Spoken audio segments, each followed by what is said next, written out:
દેશમાં એક મોટા ભાગની સેટેલાઇટ તસવીરોમાં દક્ષિણ પશ્ચિમ ચોમાસાના વાદળો ગાયબ થવા લાગ્યા છે।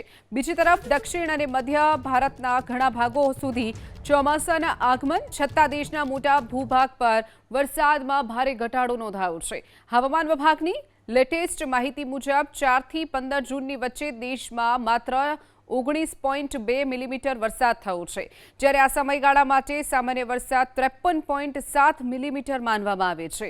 એટલે કે દેશભરમાં અત્યાર સુધીમાં 64% ઓછો વરસાદ વરસ્યો છે।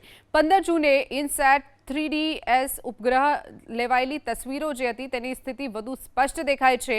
સક્રિય ચોમાસા દરમિયાન સામાન્ય રીતે દેખાતી વાદળોની વિશાળ પટ્ટીને બદલે દ્વીપકલ્પ અને મધ્ય ભાગનો મોટો ભાગ સફેદ દેખાઈ રહ્યો છે। સૌથી વધુ વાદળની ગતિવિધિ હિમાલયના વિસ્તારો, મધ્ય પૂર્વ ભારત અને ઇન્ડો ગંગાના મેદાની વિસ્તારના ઉત્તરમાં કેન્દ્રિત છે। તો બીજી તરફ ચોમાસાની અરબી સમુદ્રની શાખા નબળી અને વિખેરાયેલી જોવા મળી રહી છે। ગુજરાતમાં તો આમ તો સામાન્ય રીતે 15 જૂન સુધીમાં ચોમાસું બેસી જતું હોય છે, પરંતુ આ વર્ષે તેની ગતિ ધીમી પડતા હજુ સુધી એન્ટ્રી થઈ નથી। હવામાન વિભાગના અંદાજ મુજબ 23 જૂનની આસપાસ દક્ષિણ ગુજરાતમાં ચોમાસાનું આગમન થશે, તો સૌરાષ્ટ્ર અને મધ્ય ગુજરાતમાં 25 જૂન બાદ ચોમાસું સક્રિય થાય તેવી શક્યતા છે।